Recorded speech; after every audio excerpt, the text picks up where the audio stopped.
Sure. Well, welcome everybody to our third and final installment in our Racism in Rochester speaker series. My name's John Capusta, and I'm a member of the Social Ministry Committee at St. Anne and Our Lady of Lourdes Church. And I am speaking to you now because I am serving as the Zoom host for this meeting. So if you have any issues with technology or questions, feel free to get in touch with me. I've set the chat function.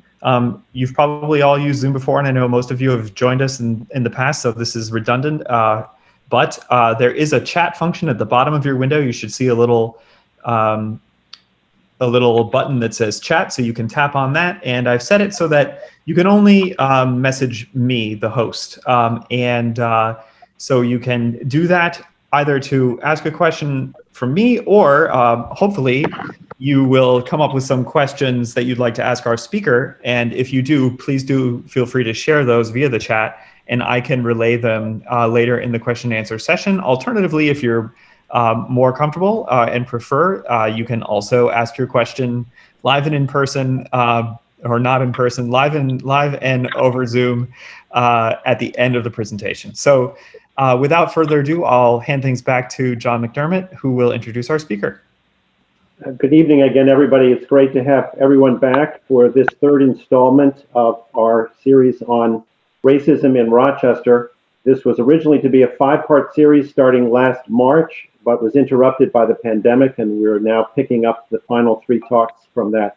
We were delighted to have Reverend Judy Davis with us 2 weeks ago, talking about her experience as an African American in dealing with the topic of racism in her life and sharing very honestly about her challenges. And then last week we had Sister Chris Wagner, who was trying to give us an overview of things she sees happening in the community with regard to race, especially in the nonprofit sector. And then tonight, we're really delighted to have Kevin Beckford with us, who will be talking to us about his experience in the corporate world.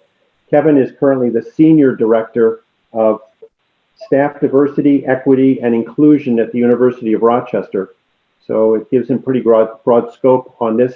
He's been at the University of Rochester for the last 3 years. He also was elected to the town board of Pittsford 3 years ago as the first African American on that board, and has been very active in local town politics there and working on a collaborative basis to address issues of racism and awareness of racism in that community.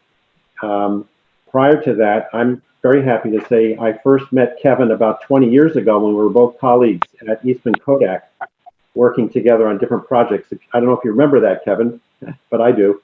I do. I definitely do. And after his time at Kodak, he went on to work in the banking world, Bank of America, PNC Bank, and Bank of Montreal. So he had a number of assignments in the banking world and other places where he worked in operations. So he's had quite a bit of exposure to various corporations, both manufacturing and in the financial world, and living here in Rochester and Pittsburgh, and I believe Montreal or Toronto. Which was it, Kevin? I can't remember. Toronto. Toronto, right. And anyway, he's also extremely active in the community.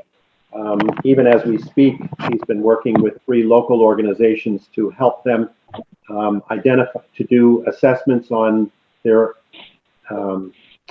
structures of racism within their own organizations. And he and I have been chatting recently about some of the innovative things that he's been working with them to do in order to address that in those organizations around town. I don't know if he'll have time to tap into that tonight, but that will be, that's also a very interesting aspect of the work that he's been doing. So Kevin, I'll let you pick it up from here. Oh, I guess I forgot to say that you're a member of our parish over at Our Lady of Lourdes. So we're really delighted to have you with us and sharing your thoughts with us tonight. So I'll turn it over to you. All right, thank you. Thank you so much. Could I just say something that there's somebody that has phone that's not muted, 482, to mute, you do *6. Okay, thank you.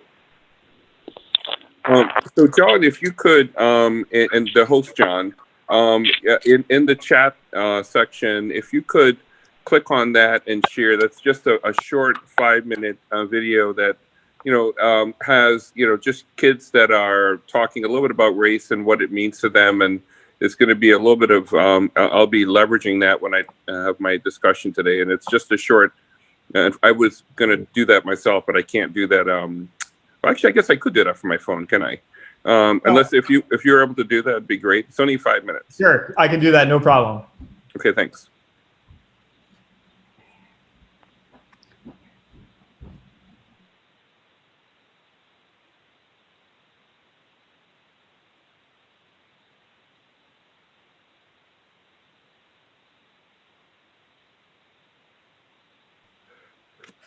Yeah, when it starts to play, you can make it big so it'll fill up the screen for everyone. Sure.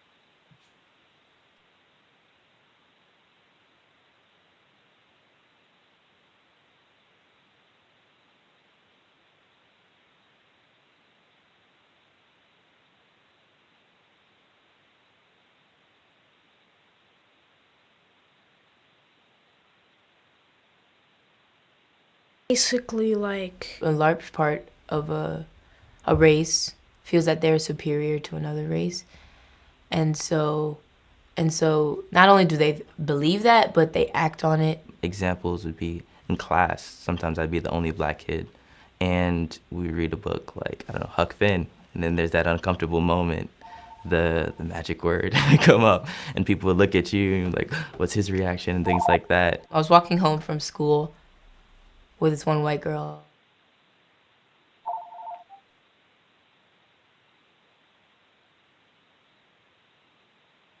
And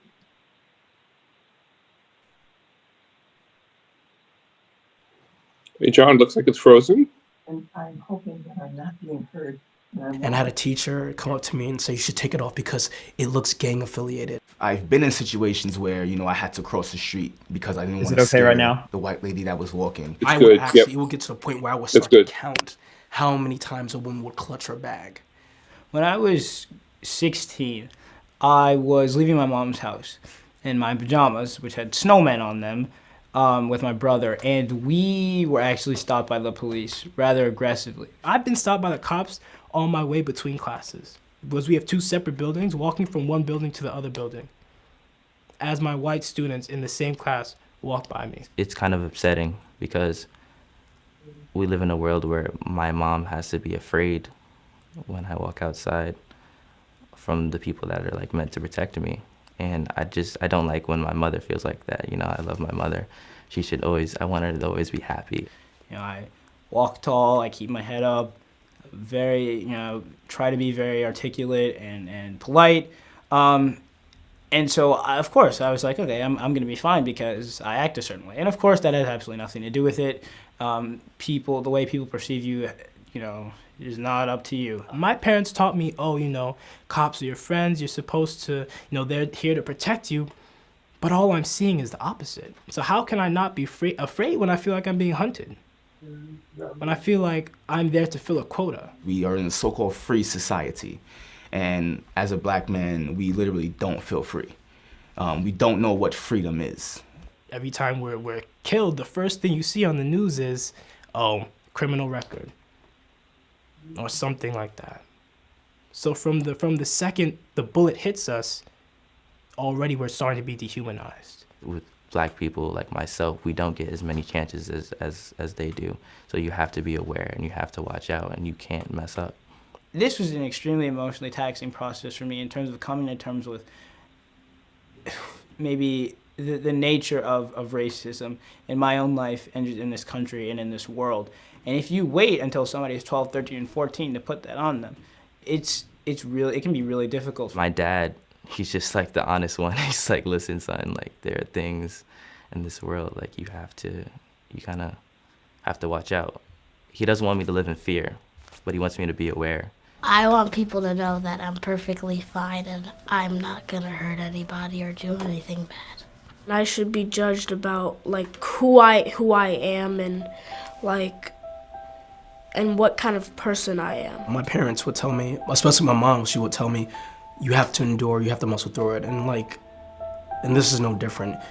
It's a part of being a person of color in America. And there's a certain comfortability associated with that, because if I know that something is inevitable, then I know how to deal with it. Fortunately, I've had parents who have said, this is what you do. Mom and Dad, I'll be fine because you did a good job raising me. You gave me all the resources and the time, the blood, sweat, and tears to make me a good man, an honorable man, and the foundation to survive in this country. I want you to know that I will act in an appropriate manner and do everything that you told me to do, because I do love you, and I know that everything you say is not for a reason and not just to talk, and I love you.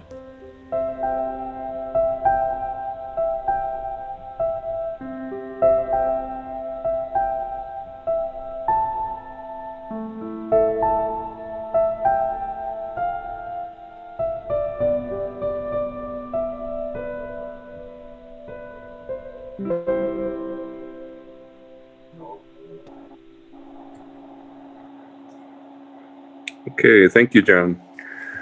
So the reason I wanted to share that with everyone, and hopefully can everybody hear me okay? Can you guys hear me okay? Good, perfect. So to me, this is a video that I listen to on a pretty regular basis for a variety of reasons. Number one, it reminds me of why this work is so important. You know, listening to these young people talk about what it's like to be a human being living in a Black body in America today lets you realize that it's not just a problem for adults, it's a problem for our kids. And I think that, you know, I'm going to talk to you about what I see in the corporate world, which is directly connected to what you just heard those young people talk about. And so what they're experiencing at a very young age is what it's like to be a human being in a Black body. Now, when I talk about this in the corporate world, I generally don't talk about my faith as much because I'm usually dealing with an audience that's pretty broad and from a diversity perspective and may have a different faith or no faith at all. They may not subscribe to any particular faith journey. And so I generally try to keep that out of it. But this last year, I got a chance to say a homily at a church, and I was able to, for the first time, put those two pieces together, because not only is this important for us when we talk about what we need to do for as adults and as citizens and the right thing to do, period. It's uniquely challenging for us as people of faith because we're coming with a little bit of a different frame. You know, at the end of the day, you know, one of the things I shared with a discussion I had with an individual that was fairly racist in their views. And I was trying my best for about 2 years to work with them to try to, you know, get to know them and give them a chance to get to know me. And after 2 years, it was really clear it wasn't working. And then it actually came out, the fact that, I'm not sure why my Tory Poodle is, hold on a second. Sorry about that. Alarm. My Tory Poodle, or my advanced alarm system, was warning me that my wife's coming home. It's pretty funny. I'm not sure why he barks at her, but anyway. And so one of the things that, and this was really telling. So this gentleman I was talking to, I've been working with for 2 years, is also a person of faith. And so I thought for sure I'd be able to convince this gentleman that human beings and our period, we are all God's creation, because he believes it. And I believe it. And I thought there's got to be a way for us to bridge the gap. And we had this defining moment where I said to him, when it was really clear he was doing something fairly racist, I said, you know, how did you end up here? We've worked together for 2 years. And I've been able to really develop a direct personal relationship with you. From a corporate perspective, how did you end up here? And he looked at me and he said, because you're one of the good ones. And my heart sank. I said, no, actually, I'm one of the regular ones. I'm just a regular human being in a Black body. And I said, for somehow you've racialized competence. You've racialized whatever you see in me that says that I'm not who you think I should be according to the social construct you have in your head. I said, you know, I tell you, I said, I'm disappointed that this is where you landed after 2 years. I said, but I think you're in for a surprise someday. I said, at some point you will figure out that the same God I pray to around the oppression I feel every day is the same one that's listening to your apathy and watching your ignorance. Someday you'll figure that out. I said, you don't realize it, but I'm your brother. You haven't figured that out yet. I said, I know you're mine. I said, but you haven't figured out yet that I'm yours. And that's the last time I met with that individual. I prayed for them. But it was clear to me that in order for us to solve this problem of race in America, we have to answer a pretty fundamental question. At what point did we accept the fact that human beings in Black bodies are less than, not deserving of, not qualified as, or not relevant? Now, that sounds objectionable, but if you think about it, somewhere along the line, we must have absorbed that understanding because it affects everything that we do. Why do we not notice Black, Indigenous people of color on our teams at work? Why do we not notice that they don't get promoted as often or at all? Why do we not notice in our school that our teachers, administrators, principals are not Black, Indigenous people of color when we know 15 minutes away, 41% of the population in the Rochester city proper, which is 200,000 people, is 41% of Black, Indigenous people of color, but yet still they're missing in Penfield and Perrington and Webster, you know, to where I live in Pittsford.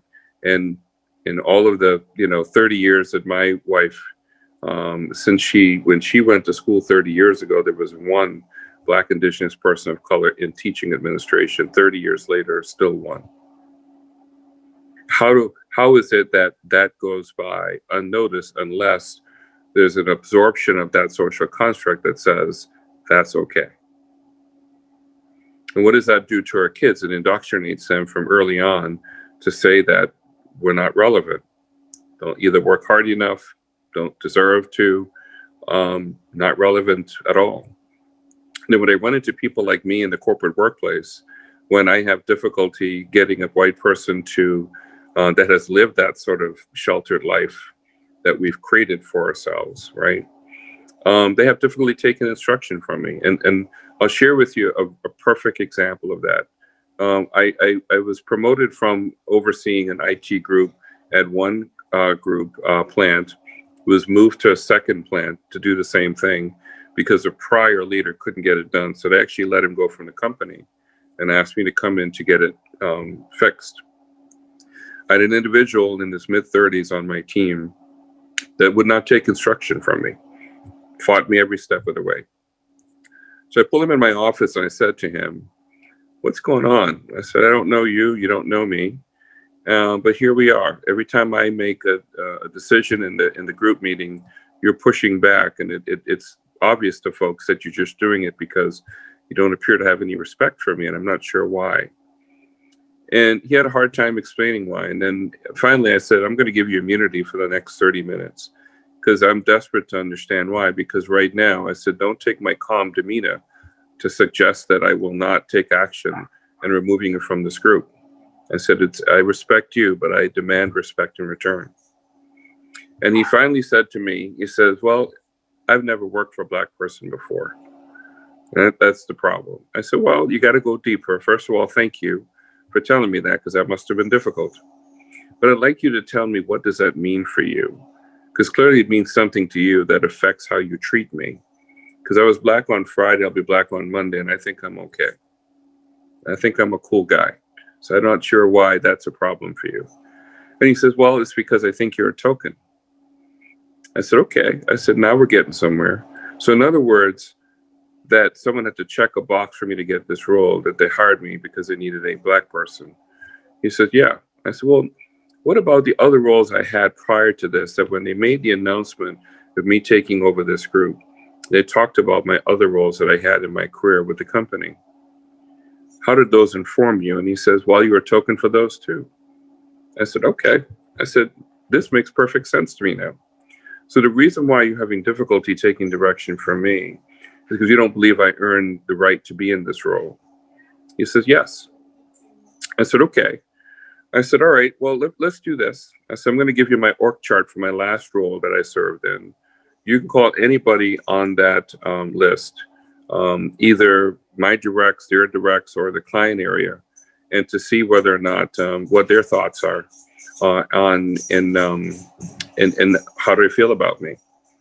2 weeks later, we got together, and he gave me the org chart back. I could see the marks in terms of where he had spoken to folks. And I said, so how'd it go?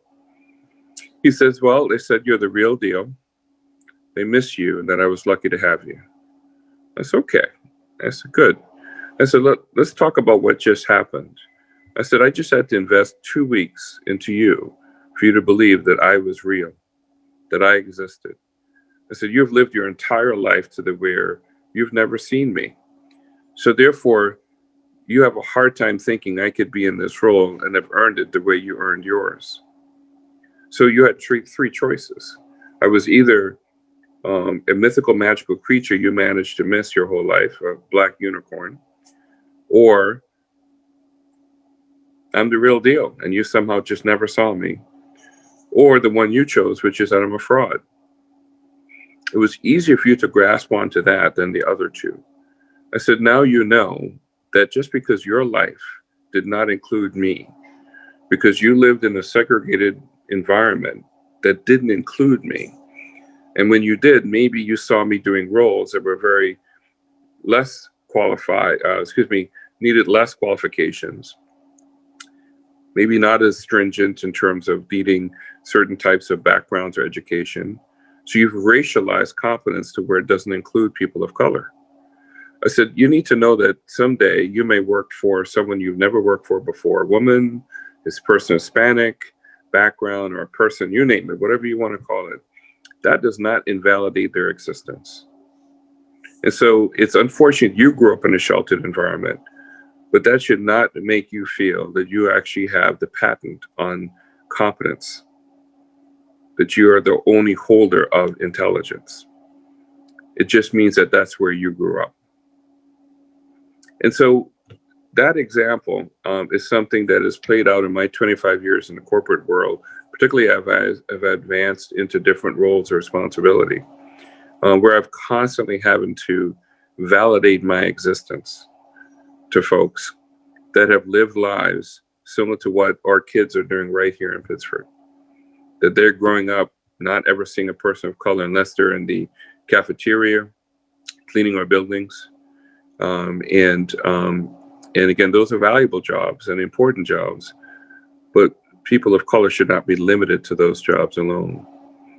And that in the corporate world, I worked for the University of Rochester, which is the largest employer in Rochester. We have 32,000 employees, 20,000 alone in our medical center. And in that area where we have 20,000 employees, 93% of our leaders are white, 2.5 African American, 1.5 Hispanic.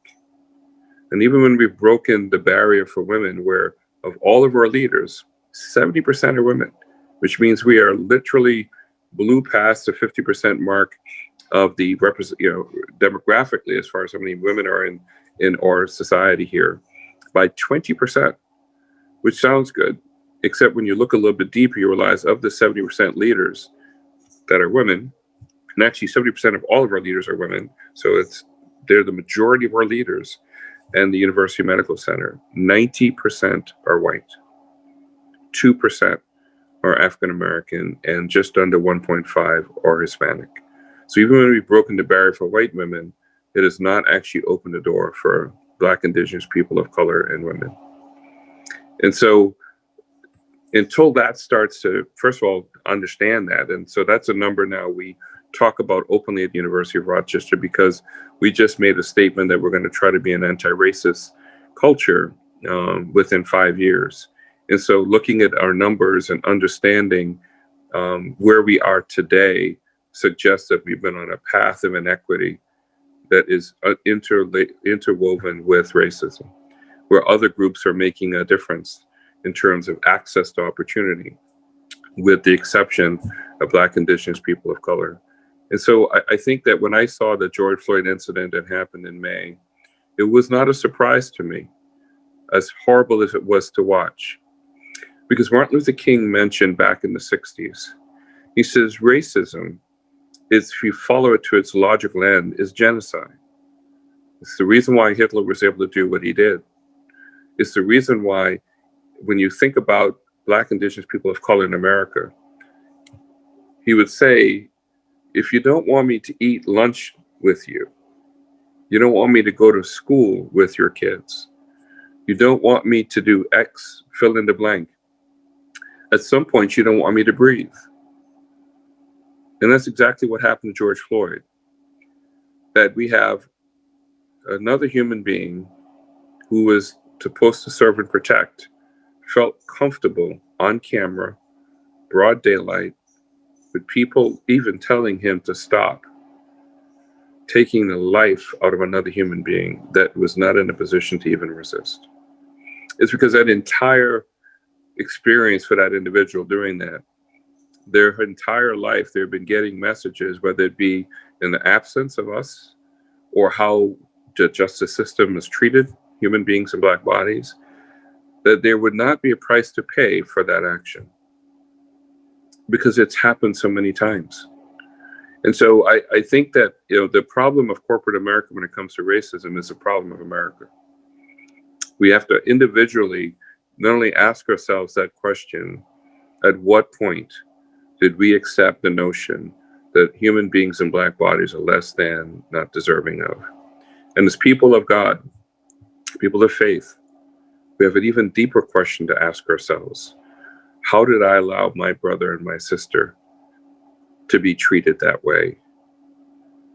And why have I not noticed their absence? So that's the formal part of what I want to share today. And I want to leave some time for questions. And if we have a little bit of time at the end, I have a 10-minute video of Martin Luther King. I would love to, if we had time. And it's a part of a 45-minute speech he gave. It's just the first 10 minutes of it, called The Other America. And when you listen to that, so if you don't have time today, it's something you can look up on YouTube, and I'll put the link in the chat. It talks about an America he spoke about in 1967 at Stanford University that sounds very much like 2020 today. And I think it's something that is not only instructive, it's very motivating, because it makes us realize that the work we have to do, churches cannot be silent. They cannot.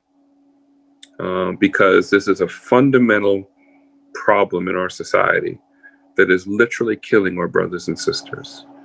And not just killing their bodies. That's pretty basic, right? Don't kill me. I talk about Black minds. What are we doing with the minds of our children that are experiencing a substandard education 15 minutes away from where I live in Pittsburgh? And that we don't do more, that we're not in the streets marching for what is happening to our brothers and sisters and the children of our brothers and sisters living in Black bodies. So I'll stop there and open it up for any questions and any thoughts people would like to share. Thank you so much. John, you just submitted a question to the chat, but why don't you start us off with that question you had? I've had the benefit of talking a little bit with Kevin over the last couple of weeks, and Kevin, you shared with me some of the innovative ideas that you've helped implement at a couple of local organizations, which I thought were really interesting in terms of addressing inequity and what constitutes racist policies within an organization and some of the innovative things that can be done about them. Do you want to talk about that briefly? Yeah, definitely. So, 3 areas I'm focusing on this year, in addition to my U of R role and my town role, I want to every year, as part of my commitment to helping to use my cup of change, so to speak. And I probably should mention what I mean by that, because I'll mention that again. Growing up in the islands, my mom always would look at the ocean and say to us, "Son, sometimes people will tell you that a problem is too big, that it's just too big. It's the size of the ocean, so you can't do anything." And then they sit back and essentially watch the problem instead of looking at what role they can play in changing it. She says, but everybody has a cup. And if they take that cup and dip it into the problem and work on that cup until it's finished and keep going back, ultimately you actually can change a big problem. And I call it my cup of change. And if you are in a position and have power and agency that's pretty significant, like the president of a company or someone in a significant role of authority, you actually have a bowl, which means you can make changes that can affect large groups of people, even the community.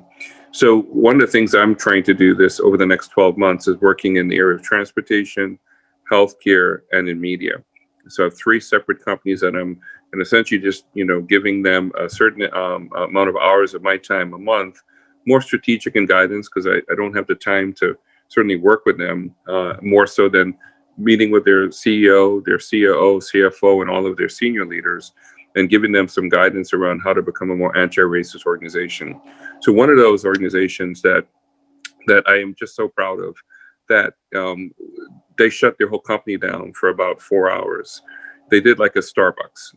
Starbucks, remember when there was that incident where a Starbucks employee called the police on an African-American patron because they weren't buying a cup of coffee, and they got arrested. And so they shut the whole company down and did some training. Well, this company took 4 hours and opened it up for a 4-hour meeting. They gave me 2.5 hours of that 4 hours to talk about anti-racism and what does it mean.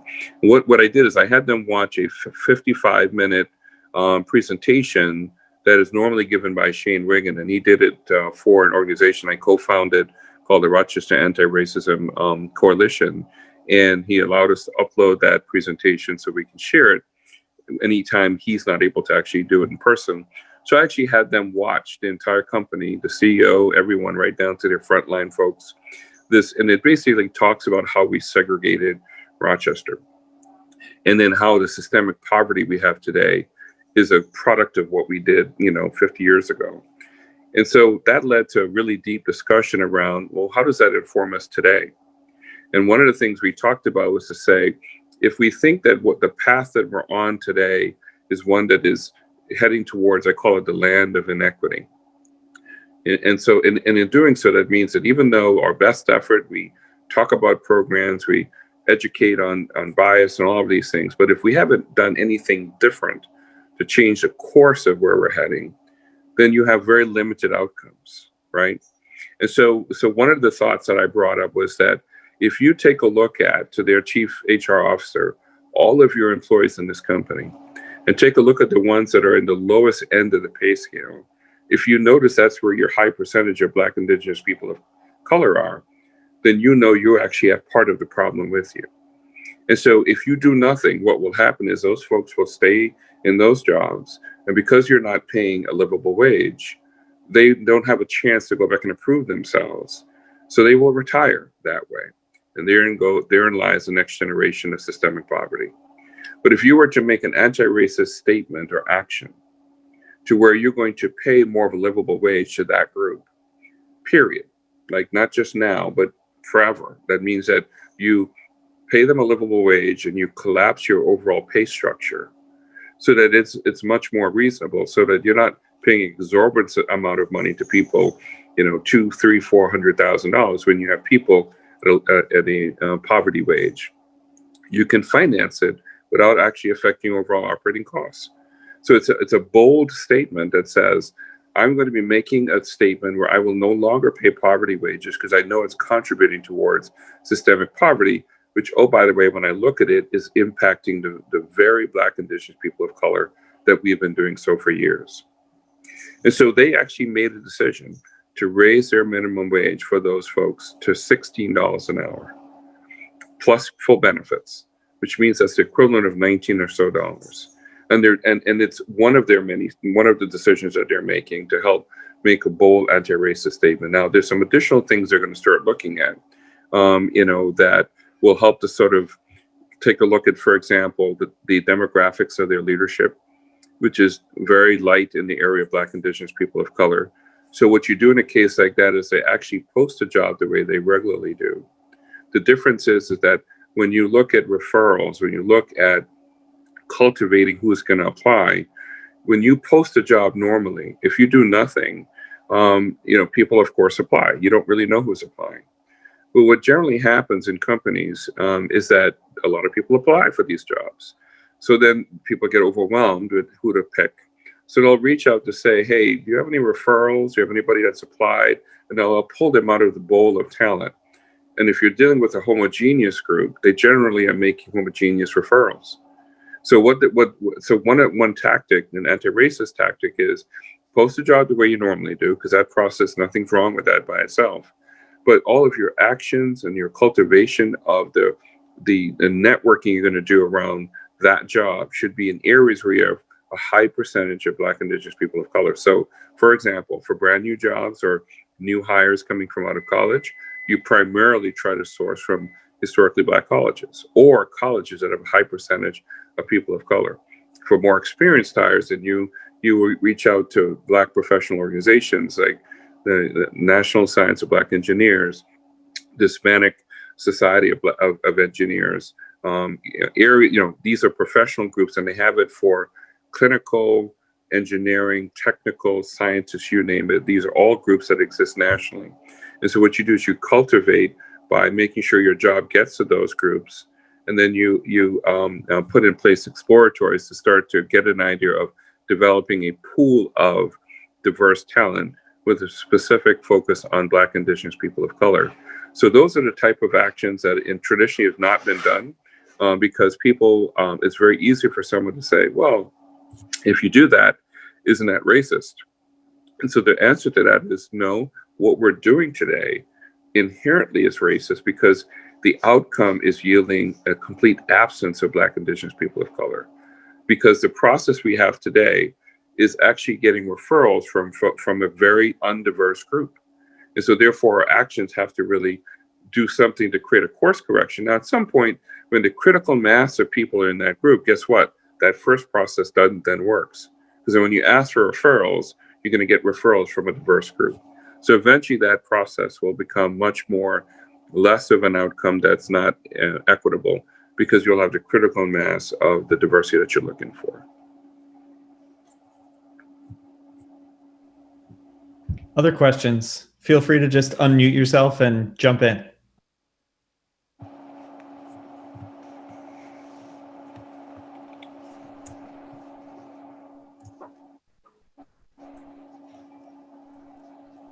Kevin, while people are thinking about a question, last week we were talking with Sister Chris Wagner about the horizon for activities in Rochester addressing structural racism. And I'm wondering if, as you look around, you've been involved in town politics, you've been involved in the university and the corporate world and so forth. Do you see any hopeful signs of any movement toward addressing structural racism in the community? That's a great question. My goodness. But my short answer is James Baldwin was asked a question at the end of an interview with Dick Cavett once because he had just finished sharing how disappointed he was and distraught over the situation of race in America. And he asked James Baldwin, he says, are you optimistic? And he said, I have to be because I'm alive. He said, if I'm not optimistic, how do I get up in the morning? And that, so I will always be optimistic for those same reasons that it's what gets me up and gets me to, walk out in the day and hope that things will change.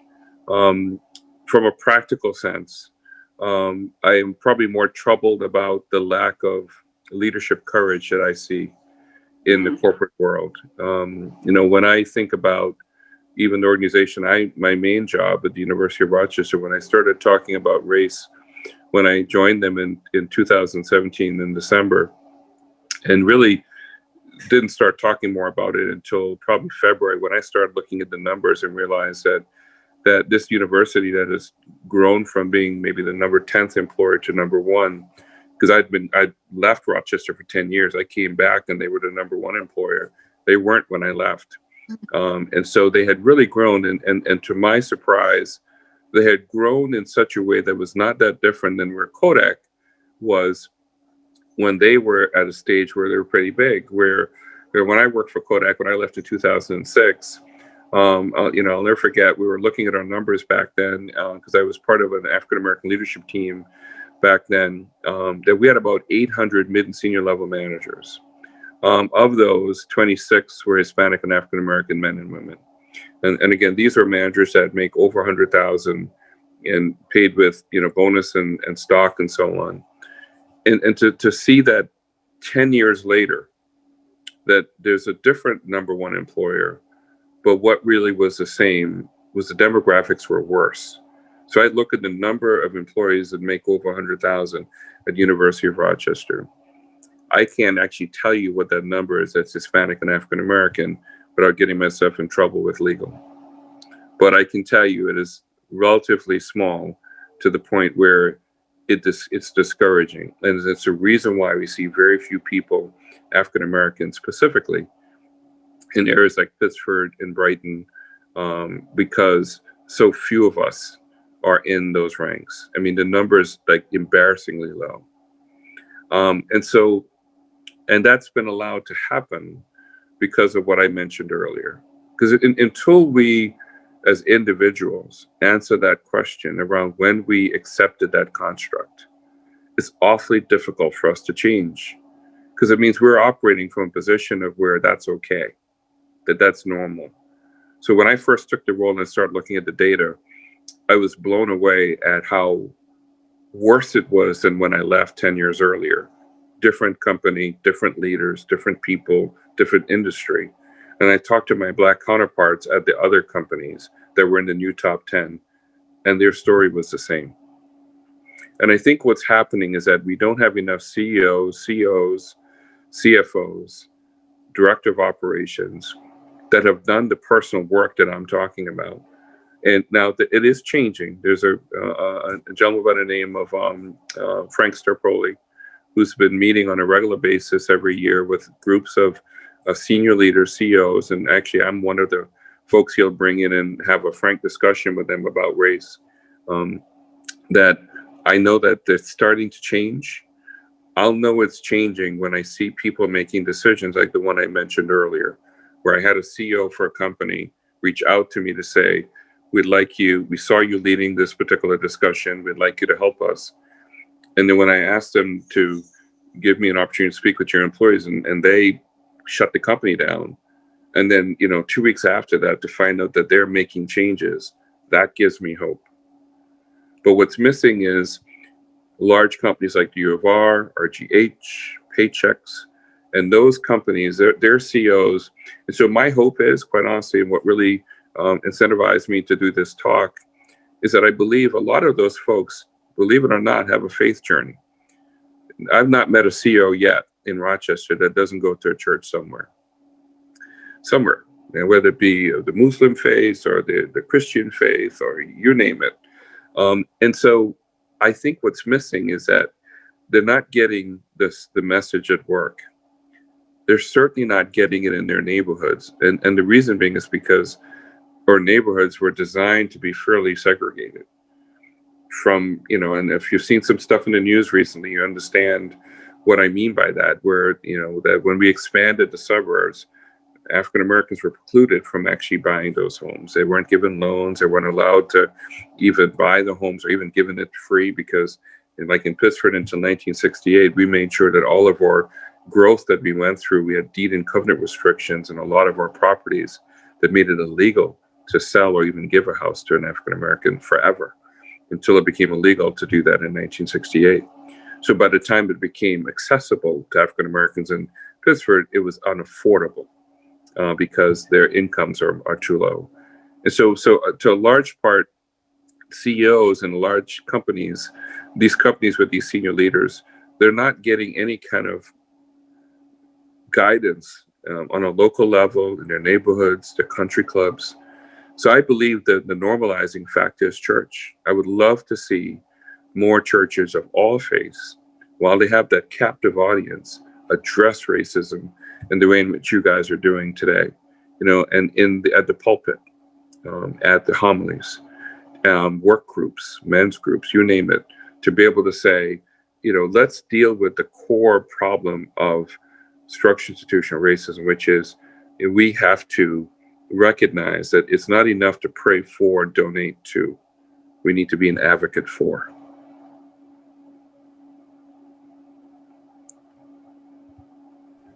Yeah, Terry, go ahead. Just unmute yourself. Hi, Mr. Beckford. Hi. My name is Terry Nichols, and I happen to be here. I'm with, I attend Asbury First United Methodist Church, and we are putting together, we're in the beginning stages of putting together a racial justice advocacy team. And of course, we're starting at the very beginning. And we started off by reading the Ibram Kendi book, and we've been building from there. And I'm wondering if you would ever speak to another in a church situation, again, similar to what we're doing right now, but Yes. Yes, you would. Absolutely. To me, it's been the missing ingredient in this change we're looking for in our I'm 55. I've lived in this country, and I didn't mention this earlier, but I was originally born in Kingston, Jamaica. My whole family's from Jamaica, but my dad was recruited by the Bahamian government right out of college, so I ended up growing up in the Bahamas. So I was born in Jamaica, but spent 18 years in the Bahamas Islands. I moved here because my sponsor lived in Henrietta and brought us here to go to college. So I've lived here for 30 years now. And I have one child, she's 15. And I am frustrated with the lack of movement we've had on race. And so I've decided to dedicate the rest of my life. I still have to earn a living, so my main job is with the U of R. But I specifically spend my extra time doing this kind of work to help organizations to say, that's my cup. So my cup is for the next 12 months of those 3 companies. But I have opportunity to do things like that where, it's these things, believe it or not, that the solution is not that complicated. What's really missing is the leadership courage to be willing to confront that sort of question that I mentioned, and then to go beyond that to say, and so the reason why I listened to that video that I shared with all of you is because nothing grounds you more than listening to children. And when I hear that young kid at the end says, I'm not going to hurt you. I'm not going to hurt you. Heartbreaking. It grabs my heart like nothing. And I got to tell you, this is exhausting work. I mean, one of the kids even said that. It's just exhausting. And it is. So in addition to my full-time job and elected official, the fact that I'm willing to do this extra stuff, because I just want to hope and pray that if I do that and I'm praying other people are doing the same, that my child will not have to worry when she walks out of the house someday. And if someday, before I die, and she says, or maybe her child says to me, Grandpa, what did you do to fix the inequity in this world? I want to say, here's what I did. And my hope is to say, hey, I helped to make that change. So absolutely, anything I can do to help, because I want this to be something that is truly not a moment, but is a movement. And everybody, yes, that's exactly what I'm hoping for. So absolutely. So you can, I'll put in the chat there how to get a hold of me. It's, it's really easy. It's kevin.beckford@me.com. And I'm on Facebook too as well, or even just kevinbeckford.com. I have a website related to my running for office. Our church is very committed to working in a sustainable way for racial equity, and they would all be so excited to meet you. I know they would. Very and cool. I've just been holding my breath listening to everything you've said this evening. Thank you. I really appreciate that. That book that you're reading, How to Be an Anti-Racist, is phenomenal, by the way. It's a wonderful book, and it really influenced me in the work I'm doing right now. Kevin, I'm going to ask you a question that I asked a previous week, and that is the fact that we have, I was posed this question by one of our parishioners a few weeks ago. How can we have a problem with structural racism in Rochester if the mayor and the police commissioner and a whole bunch of other prominent figures are African Americans themselves? That's a great question. And here's the answer to that, is because of what I mentioned earlier, right? That if the momentum we're on is heading towards a land of inequity, it doesn't matter who the driver is. It really doesn't. So that is why you can see in police or organizations, for example, where you will have African Americans join the organization, but it can be sometimes at the scene of a situation that's inequitable. And it's because the training, the culture, the recognition, the absence of accountability are all centered around that flawed premise that human beings in Black bodies are not deserving of equity or empathy. And generally what you're seeing is a lack of empathy. And here's where I know this. When I looked at that video of Daniel Prude, and I held a group discussion, the Rochester Anti-Racism Action Coalition group, we actually hosted a discussion with Chief Baxter and Sheriff Baxter and Chief Singletary. And we asked them, when you saw that video, what did you think? And this was the George Floyd at the time. We didn't even know about Daniel Prude. And one of the things they both agreed to was that was murder, right? It was plain that they both agreed, just as human beings, they saw that. When I saw later on the Daniel Prude video, which is after we knew about George Floyd, but actually occurred before George Floyd, I looked at that video, and what I noticed was the police officers standing around, chatting and talking, and basically just kind of checking in with each other. Well, right in the middle of them is this human being in mental health crisis. And I said, if I could go back in time in a time machine and would take Daniel Prude out and put in the daughter or son of one of those officers, I can guarantee you they would have taken the shirt off their back to cover them, or find a blanket in their car, or say, let's get you out of the cold, or kneel down right next to them and say, hang in there, the EMT is on the way, just hang in there. There was an empathy not afforded to Daniel Prude that is tied to that same premise where they didn't see human beings suffering in front of them. They saw someone, but not a full human being. And so that's the reason why I believe it's possible that you could have people of color entering into systems and cultures that are inherently flawed with this understanding of equity and actually become co-conspirators in the same. And so I've seen that in the corporate world, where I've seen people of color in positions of authority and accountability, and they're actually much worse sometimes than the person who is not of color, because they've been able to achieve a certain level of privilege, but they didn't do so with the intent to change it. They just got through. I made it. So in order to be able to keep it, they decide that I'm just going to keep moving forward in the same direction, even though it actually is oppressive to the very person that they are. And so a change agent recognizes the wrong direction and then tries to shift it.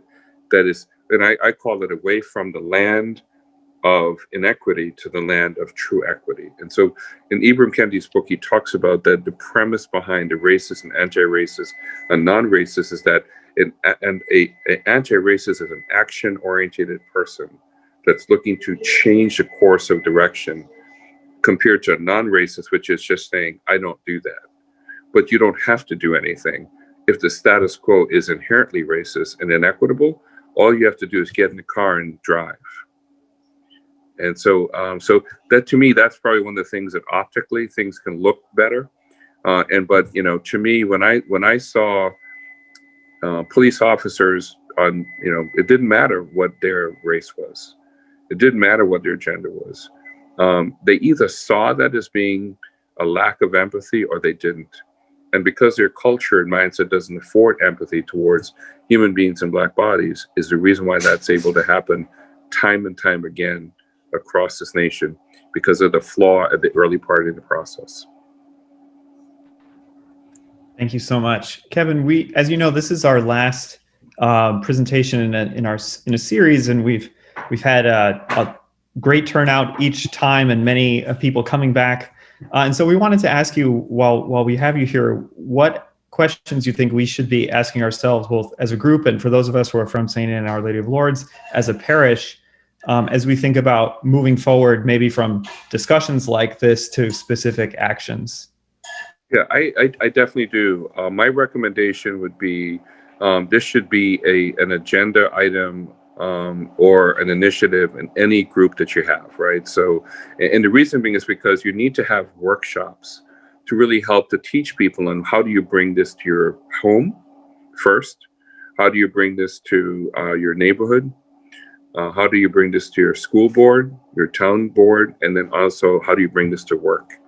And there's something to do for all of that. The nice thing is that the problem seems huge, but if you think of it in terms of your cup size and what agency you have, right? So if you have agency, position, and power to affect change, like at church, if you're heavily involved with church, you can make the suggestions. You can put together workshops, say, for example, to say, well, how do I, have these conversations, and so how do you do that? What are the actual tactics? Like I had a CEO that was getting ready to retire, had gone to one of the workshops that I talked to him and said, hey, listen, I want to talk to you. I'm going to get ready to retire. I want to focus all of my efforts on this, right? I said, okay. I said, all right, well, let me give you a little bit of a homework item. I said, so it's manageable. Since you're getting ready to retire, there's not much you're going to be able to do in your company because your agency is about to get pretty small. Your cup's going to get small. You can just advise, but you can't do anything. I said, do you belong to a country club? He said, yes. I said, good. I want you to sit down with the head of your country club and ask them for the demographics of your membership.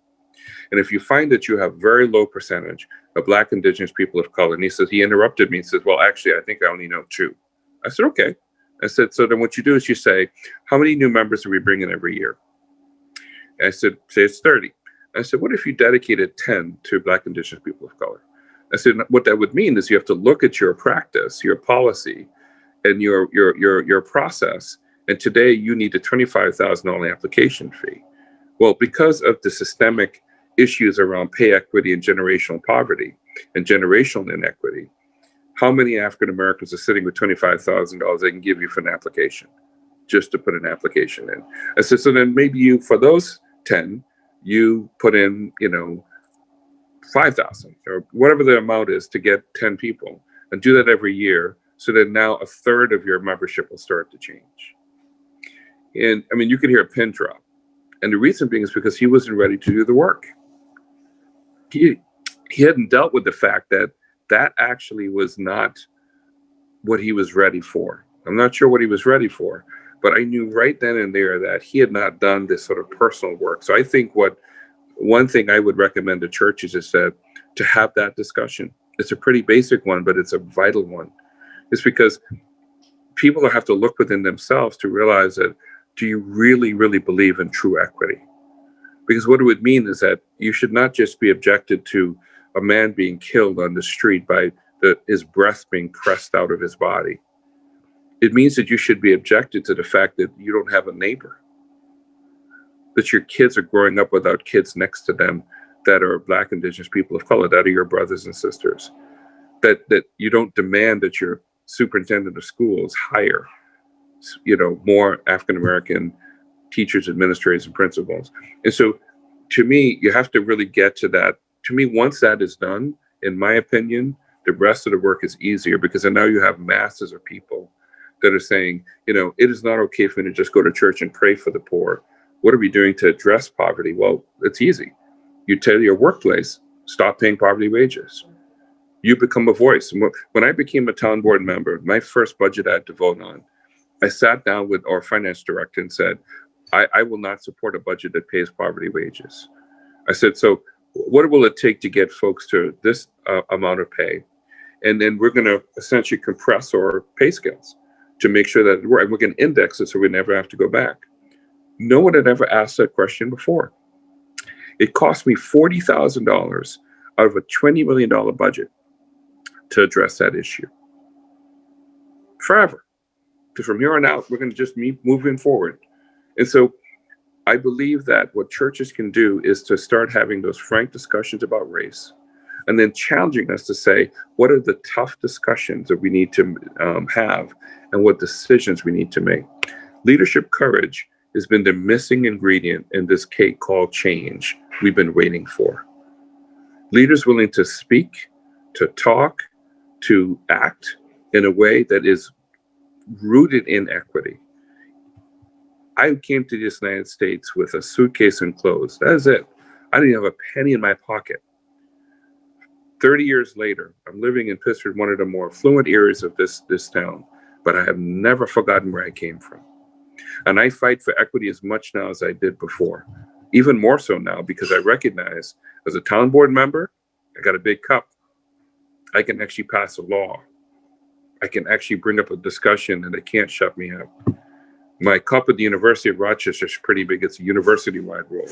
So therefore, I get to speak. And as long as I'm telling the truth and I'm using real data, they may not like what I'm saying, but they can't refute it.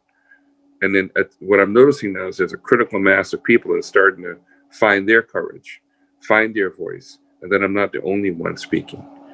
And so that to me would be my best advice, would be you have a powerful opportunity with your faith. It's because the one thing we should not have a debate on is that I'm your brother and you're mine. And if I can't use that as a reason to change this world, then what's the point of going to church? What's the point of calling us brothers and sisters in Christ? Because I think the Lord believes that. But he's also listening to the apathy of people that are okay with the absence of me, the absence of my personhood. And we have to address that, and not in a shaming way, but in a humbling way. Because this work, particularly for us in the faith community, has to be wrapped with forgiveness and grace and humility. That I already forgive you for not recognizing me. I just need you to do the work so that it's not just me doing the work. It's that simple. Thank you so much. I think we've reached the end of our time, so I just wanted to turn it over to Father Gary, who will lead us in closing prayer. Thank you, and thank you for the opportunity today.